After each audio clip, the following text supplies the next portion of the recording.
अपनी पार्टी नेता एडवोकेट विक्रम राठौर ने चतरा गांव का किया दौरा। लोगों ने सड़क, पानी जैसी मूलभूत सुविधाओं के अभाव को किया उजागर। लोगों की समस्याओं के उचित समाधान का दिया उन्होंने आश्वासन।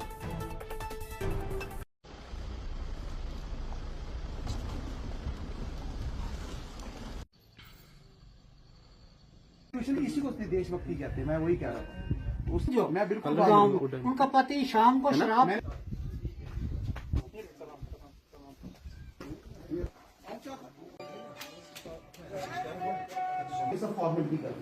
ये आपने अभी यही छतरा में थी। और जैसा कि आज मैं जब यहाँ पर आया वाया, जब मैं रोड से आया, जो मैं लहासू से जब मैं यहाँ छतरा पहुंचा, तो एक ऐसी कंडीशन, मतलब मैं बोलूंगा कि मेरे पास शब्द नहीं है आज, मतलब कि मैं बिल्कुल परेशान हो गया हूं कि लोग अगर छतरा तक, अपने गांव तक आते हैं तो आते कैसे हैं। क्योंकि अगर लहासू से विलेज छतरा अगर आया जाए तो it will take too much time. और सड़क की हालत मैं आपको ऐसे नहीं बता रहा हूं। सड़क की हालत, आज मैं खुद अपनी गाड़ी लेकर वहां लहासू से लेके विलेज छतरा तक आया।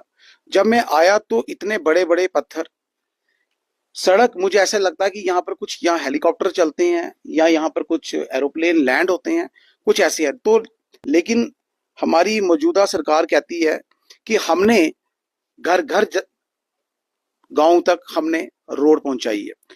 तो रोड की डेफिनेशन मुझे भद्रवाह में कुछ समझ नहीं आ रही है, क्योंकि इनकी डेफिनेशन रोड की कुछ और है, मेरी डेफिनेशन की रोड की कुछ और है।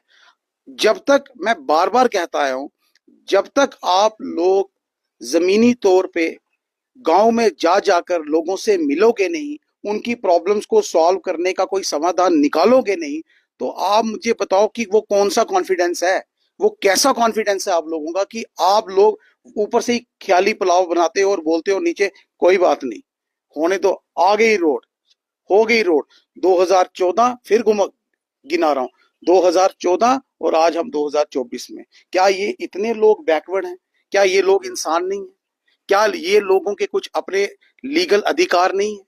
क्या ये लोग जो चीज मांगते हैं, क्या ये इनको क्या इनके अधिकार जो कानून में लिखे हैं, ये कानून से बाहर रहकर कोई अपना अधिकार नहीं मान रहे हैं, लेकिन क्या ये उसके भी लायक नहीं है कि अपने अधिकार को ये इस मौजूदा सरकार से मांग सकें? और दूसरी बात, हमारे यहां पर कहा जाता है राइट टू एजुकेशन कहा जाता है, लेकिन घट्टी मोड़ से लेकर गुड़ाका तक, सबसे पहले मैं बात ये करूंगा, घट्टी मोड़ से लेकर गुड़ाका तक देयर इज नो डिस्पेंसरी, कोई डिस्पेंसरी नहीं, कोई कुछ नहीं। कल अगर यहां से कोई बीमार हो जाता है, कुछ हो जाता है, तो उसके लिए कोई प्रॉब्लम नहीं। ये मतलब कि रब रखा चल रहा है कि हो गए ठीक तो ठीक है, लेकिन मौजूदा सरकार कहती है हमने काम किया।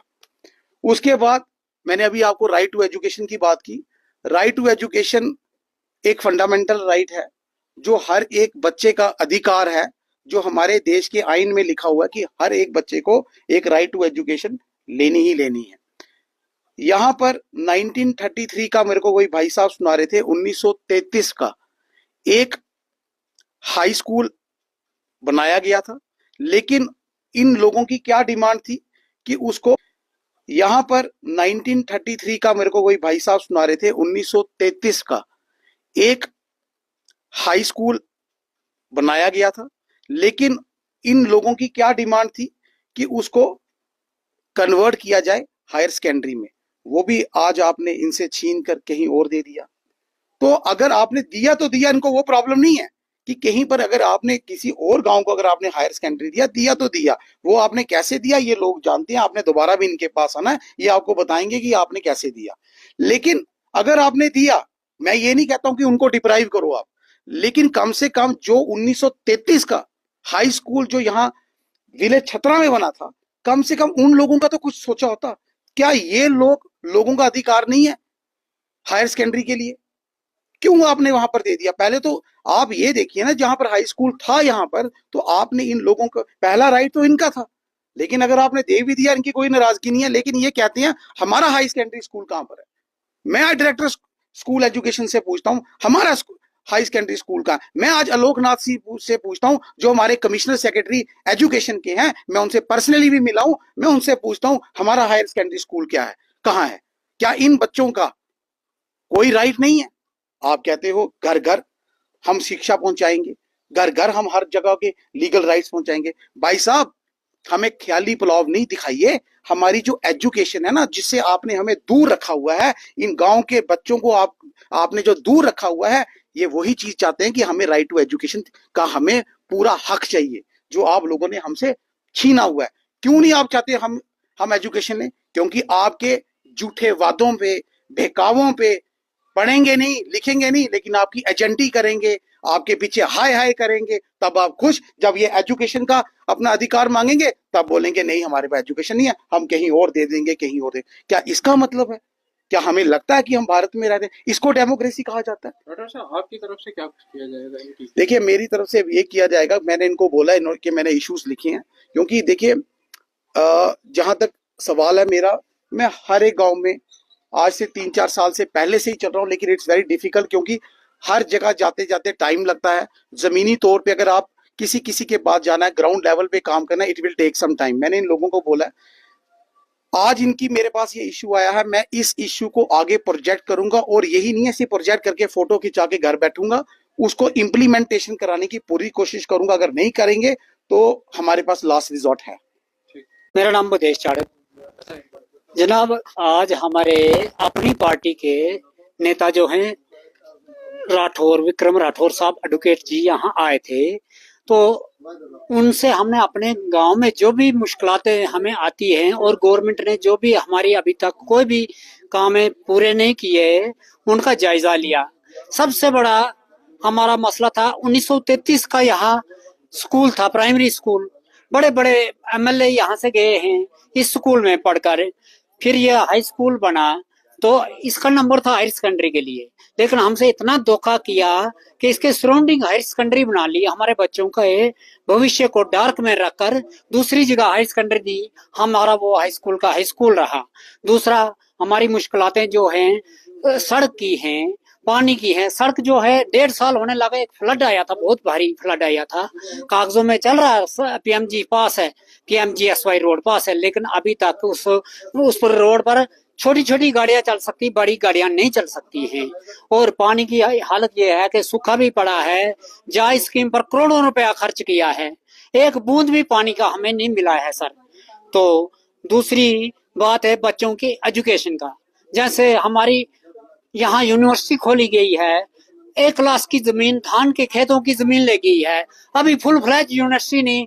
हमारे बच्चों को एजुकेशन के लिए बाहर जाना पड़ता है, जो गरीब है वो मैनेज नहीं कर सकता बाहर, और गरीब का बच्चा जो जितना भी होनहार हो वो फिर अनपढ़ ही रह जाता है। दूसरा, हमें क्या है कि जब कोई पानी की स्कीम होती है, नल घर घर पहुंचाता है, तो कहते हैं कि जी आप अपने घर पर ही पानी भरो, या बिजली घर तक पहुंचती है। अगर बिजली पानी पहुंचता है तो अगर वो सब स्कीमें हैं तो अगर गवर्नमेंट कहेगा हमें दूसरे गांव से बिजली लेनी पड़ेगी, ये कितनी शर्म की बात है। जैसे हमारे यहाँ सब कुछ है, बच्चा 12वीं पास का एग्जाम देता है, उसका एंट्रेंस लेते हैं कॉलेज में एडमिशन के लिए, और बाहर की स्टेटों में जाना पड़ता है या जम्मू में जाना पड़ता है, वो भी अभी पास नहीं होता है। पहले ये वो एंट्रेंस लेते हैं, और गवर्नमेंट अपने खजाने भरने के लिए फीस ले लेती है बच्चों से, और बाद में बच्चा फेल भी हो जाता है तो वो फीस गई, और गरीब का बच्चा 10-15 हजार खर्च करता है तो वो दोबारा पढ़ाने के काबिल ही नहीं रहता। क्या यहाँ स्कूल नहीं है, यहाँ हायर सेकेंडरी नहीं है, यहाँ कॉलेज नहीं है, या कैंपस भी है, तो यहाँ वो एंट्रेंस नहीं हो सकता है। तो ये गरीबों का खून चूसने वाली सरकार है, गरीबों से पैसे निचोड़ कर लेती है और अमीरों के घर भरती है। हम गरीबों का इन्होंने बेड़ा गर्क कर दिया है। हम सब जनता से अपील करते हैं, अगर आपने अपने बच्चों का ब्राइट फ्यूचर देखना है तो इस सरकार को जड़ से उखाड़ कर फेंक दो। मेरा नाम मोहम्मद इकबाल मलिक, मैं छत्र का रहने वाला हूँ, और बेसिकली मैं आर्मी से रिटायर भी हूँ। हमारी जेन्युइन प्रॉब्लम हमने पहले भी बताई, लेकिन अभी जो बताइए कि शेरी से लेकर घाटी घोड़ा का रोड के साथ जो हमारा रोड टच है, उसकी हालत बहुत खस्ता हालत है। उसकी जो बाकी काम है वो होना चाहिए। दूसरा काम है कि हमारा गवर्नमेंट हाई स्कूल जो कि प्राइमरी स्कूल 1934 का था, और 1976 में उसको मिडिल स्कूल का दर्जा दिया गया।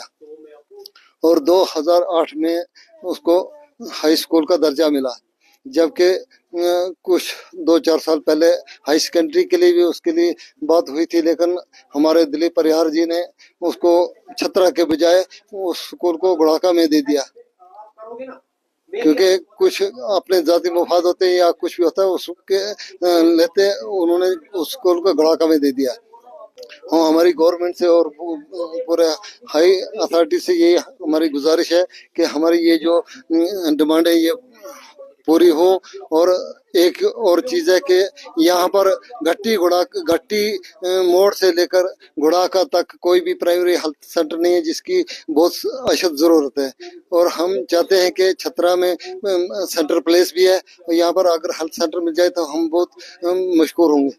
अब युवाओं के लिए सरकारी नौकरी पाना हुआ आसान, क्योंकि अब JKSSB की तरफ से JKPSI कांस्टेबल, नायब तहसीलदार पटवारी की पोस्ट आ चुकी है।